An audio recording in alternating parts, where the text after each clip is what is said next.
Independent financial advisors, if you're not using LinkedIn to prospect, you're missing one of the most powerful relationship building tools today. And no, I'm not talking about cold spamming people in their DMs.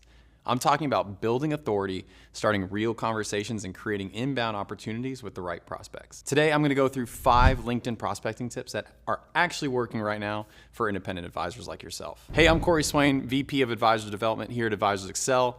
And before we jump in, make sure to like this video, subscribe to the channel. We're putting out content to help advisors grow with more clarity, confidence, and consistency. So here's the issue. Most advisors either ignore LinkedIn completely or they treat it like a digital business card.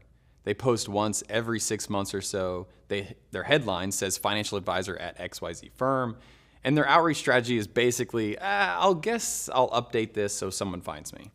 And meanwhile, your ideal prospects, business owners, pre-retirees, executives, are on LinkedIn a few times a week. And some are even actually on there every single day. So the opportunity isn't a lack of audience. It's actually a lack of strategy. Solution number 1, your profile is your landing page and call to action in one. So let me repeat that. Your profile is actually your landing page and it's not a resume. You might think it's a resume because that's probably what you created it for when you first logged in. And then going to your headline of actually who you are, your headline should actually speak to who you help and how, not just your title. So for example, helping business owners reduce tax drag in retirement. That's more specific to who you help and how you help them. And then going to your banner image, it should reinforce your niche or your authority. So if we're running with that tax strategy, it should talk about how you help people with their taxes. You can put that on your banner image. And then going to your about section, this is where you have a lot more information. You can put a lot of things about yourself. And it shouldn't be really just about yourself. It should be talking about the problems you solve and not just the credentials that you actually hold. Why that actually works? Well, when someone checks your profile after they've seen some of your content or your message, they immediately know if you're for them. Because when we go to somebody else's profile, we're not trying to look to see what credentials and what letters they have after their name. They're really trying to see, like, can this person help me? Can I trust this person? So your profile is your call to action. It's like the close on your seminar. You have to make it very clear who you help and how you can help them. Solution number 2, post valuable content and story-driven content weekly. So some of the stats here is 1 to 2% of LinkedIn users post weekly out of the 1 billion users that are actually on the platform. Let me say that again. 1 to 2% of LinkedIn users actually post weekly. There's a billion users out there. So that means what you post actually gets seen. It's not like the other platforms where you have to kind of pay to play. You have to pay to boost your stuff. On LinkedIn, you can actually just post things and your followers and people that are friends of your followers actually see the stuff you post. So you don't even need to post daily. 1 to 2 value posts per week is enough. So here's a couple content ideas. You could share client stories. Obviously, don't include their names, but client stories are huge. And you could talk about those scenarios and how you've helped people. It could be videos or text or whatever else. But if you share those client stories on how you've helped them, that drives even more people to your landing page, your profile. So make people find themselves in the story. So if you're sharing client stories, you're gonna read those things and actually see themselves inside of that story. So here's another example. 3 tax mistakes business owners make before retirement. Now, that's not necessarily a client story, that's more specific to how you help them, but it's something that people can actually use in their content. It's more speaking to that niche that you're trying to hit, so that way those people that actually see that content and like it, they're gonna go to your landing page all over again. Also, maybe a myth-busting post. Maybe it's something that people come to you and ask you questions more often about something that they heard online, or so your clients come to you and asking these questions that they're not sure if it's a myth. So share that online, share that myth and actually bust it in your posts. Keep it simple and conversational. And really any form can work well, mainly because going back to that whole stat of 1 to 2% of the billion users that are on there, really just any content works. Text, pictures, video. Don't try to get too scientific with trying to figure out what works and what doesn't. Really just that consistent posting is really what's going to get you more views on your LinkedIn. The goal with posting is you want your ideal prospect to say, man, that's so true. And why it works? prospects often watch for about 30 to 90 days before they actually engage you. So they'll probably go to your profile a few times before they actually even, click on your link or shoot you a DM.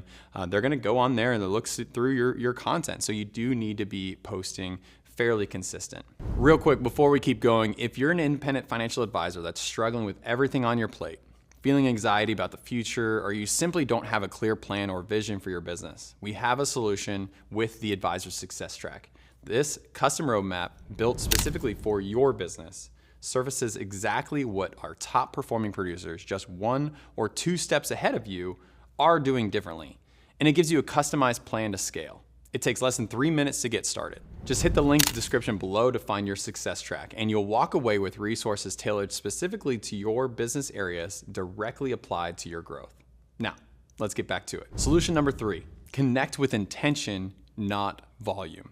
So stop sending 100 generic connection requests. LinkedIn actually doesn't like that and will stop you.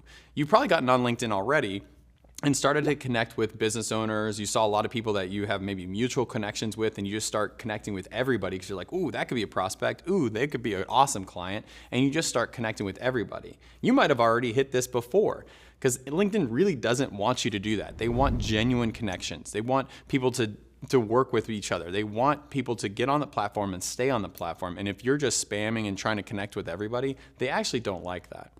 So you really need to identify business owners in a certain revenue range, or pre-retirees in a specific industry, or centers of influence like CPAs or attorneys. So get more, going back to solution number 1, knowing who you're trying to talk to and knowing the people that you're helping and how you're helping them solve their problems. Know who those people are and get very specific on your connections and who you're connecting to. So a personalized connection message would go really, really well. And it gives you that option every single time that you connect with someone. You could just give a short and relevant message. No CTAs, so don't ask them to come in for a meeting or some appointment.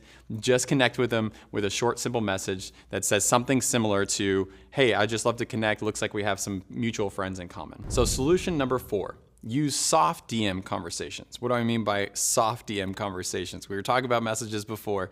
This is more after someone actually engages with your post. That's your opening. So if they've commented or liked or something like that, and you see them as maybe could be a really good connection, you can slide into their DMs and say something, but do not do any sort of call to action.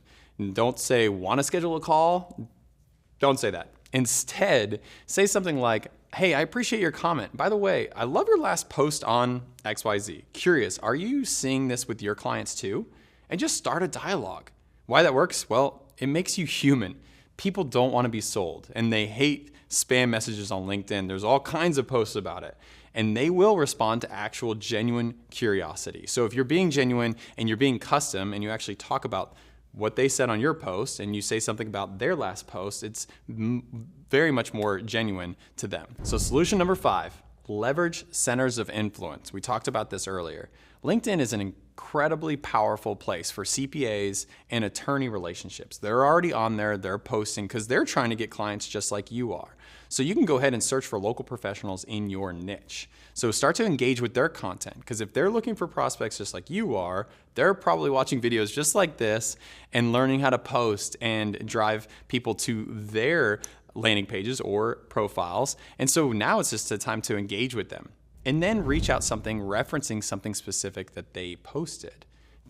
Same thing as solution number 4. Why this works is because you're trying to generate just a natural conversation. Be genuine with them. And if you can start to act like a referral towards them, they'll start to send referrals your way. And referral relationships often close faster with higher trust. You probably know that from the prospects and clients of your own. Lastly, I've got a bonus for you. You are super busy with running a business, and this probably seems like a lot of work. This probably seems like a lot of fluff. You're like, I don't even know if I can get ROI from this because I'm not even spending any money. This is more, how much can I really get back from the time that I'm gonna spend? So pro tip, give your marketing manager or assistant access to your profile. You all work together on a content posting plan and messages you want to send. So you work together, build out this strategy, and then let them send the messages to the prospects about the comments. You can build a spreadsheet. You could talk about like, hey, if they say this, this is what you should say.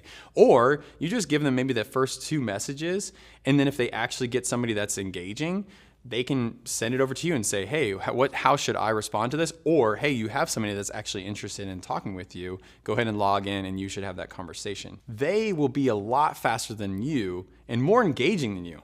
Trust me. These strategies matter because they apply differently depending on who you serve. So if you're a financial advisor that focuses on business owner, LinkedIn is where they live. If you're the pre-retiree specialist, executives are scrolling daily. And if you're the tax-focused planner, CPAs are active and looking for partners. And if you're the Social Security timing expert, this platform helps you scale trust digitally. LinkedIn isn't about going viral. It's about being visible to the right people. And you found this helpful? Make sure to subscribe for more advisor-focused insights.